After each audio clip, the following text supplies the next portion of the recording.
Hello, everybody. Welcome to Crafty Soup. My name is Misty. I am the hostess over at the CKC group this month, and our second challenge of the month always lands on the 18th, which happens to be my birthday. So I've gone with a confetti theme for the challenge this time around in honor of my birthday. So let's dive in. So when I envisioned this challenge, I imagined people would use sequins or maybe splatters or something along those lines. I am going to use a whole bunch of scraps to actually make some confetti. So this process didn't take as long as you might think, but I took out an old-fashioned hand hole punch and I just punched a whole bunch of circles of paper out of colors that I think that could work for my layout. And I did pay attention to the colors on both sides because when you punch these out, you never know what you're going to get, especially when I use the technique for applying the confetti. So we'll see. I had set aside these two papers to create this layout with. I wanted to make sure that I had my paper set aside for specific challenges this time around, so that I wouldn't use them up on other projects. Now, this beautiful number paper I had put in my kit with no thought ahead of time that it would have the perfect numbers on it for my birthday, because I turned 50 this year. So that is why I'm celebrating with this confetti challenge. I am going to use that pattern paper and focus my photo, which I don't have yet. I will take it on my actual birthday, and these videos always get produced ahead of time. So this will come out on the 18th, which is my actual birthday. So I'm going to focus on my photo, and I've got a stand-in for that photo with some matting there in between the number 5 and 0. And then I'm going to use some details to highlight the 5 and 0. As for the rest of the layout, it's not going to be too complicated. I've just got some pattern paper strips at the top and the bottom that I am going to distress a little bit because at this age, we all know that our bodies aren't working quite as well as they could be. And actually, my body's been having challenges for many years. So that part of the distressing kind of represents that part of my life. And maybe I'll do some other pages on some of those things later. Here, I'm just trying to decide what colors and patterns that I want to create out of this border and trimming things down and getting them all to fit together. I did use a little bit of washi tape as part of that border strip also, and I'm going to repeat most of this up at the top, although I think I adjust some of the sizes a little bit because I ran out of full 12-inch strips of paper. All right, with that paper in place, I guess I haven't done the top yet.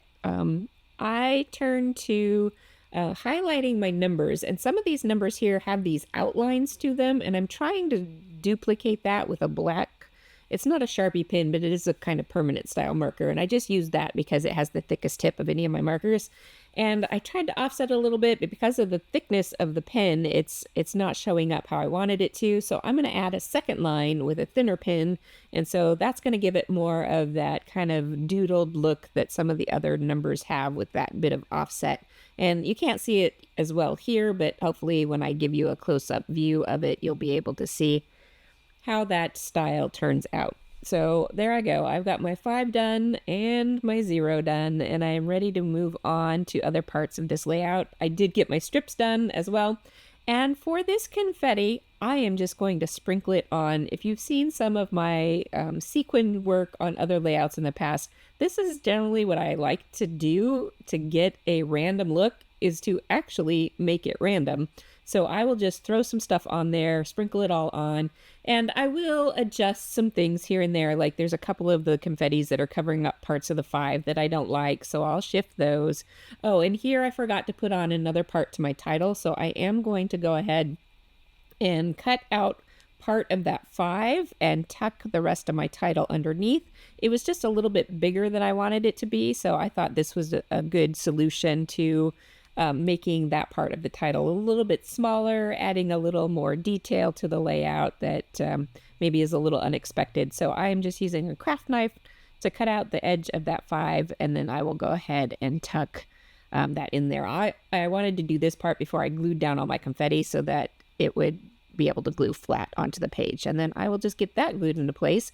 And then this process of gluing the confetti down also didn't take as long as I expected it to. And I'm kind of working in zones so that I can keep track of where I'm gluing so that I don't miss a whole bunch of pieces. So I worked on the photomat zone, and then I'm working on the number zone, and then I kind of divide the page up by each of the numbers. There's an 8 on the left there, so I'll do all the confetti over the 8. And I am shifting a little bit of those things as I go. If there's too big of a clump, I'll kind of spread it out a little bit, and so on and so forth. So I get most of that glued down. And then I'm going to zhuzh up the title here a little bit more, just talking about how I like birthdays. I don't mind getting older. I mean, I mind some of the body issues, but I don't mind getting older. And so that's going to be part of my title there, how it's kind of a little bit exciting to turn 50. It's one of those milestone birthdays. So that is what I've got going on with the extra title there. And once I've got that in place, then I'm ready to finish gluing the rest of my confetti down. So here I am kind of pushing all of the bits and pieces of the confetti around, making sure I didn't miss any. And I'm not touching every single piece. I'm just kind of giving a general rub with my fingers across all the things to see if I've missed much of stuff. I did find a couple of bits here and there. And then the final test is to turn it upside down and to see what falls off. And I think I had 3 bits fall off. So I did pretty good here. So I get those 3 bits thrown back on. I was going to use red letters for my title, but I did switch it out to yellow letters. And then I outlined around those yellow letters to help them stand out just a little bit more. And now I'm just outlining a few of the confetti pieces. I just wanted to give a little bit more of the black pop to other areas of the layout. And I'm not going to do them all, just a little bit of a smattering here and there. And I'm adding the date on there, although I should hope I would remember my birthday. And that finishes off the layout. So I will leave you with a few close-ups of this project. I encourage you to go over to the Counterfeit Kit group. I will leave you links below and check out how not only the design team, but other community members are interpreting this challenge. I want to thank you for being here and joining me today. I hope I've shared something helpful. And until next time, I hope you have an artful day.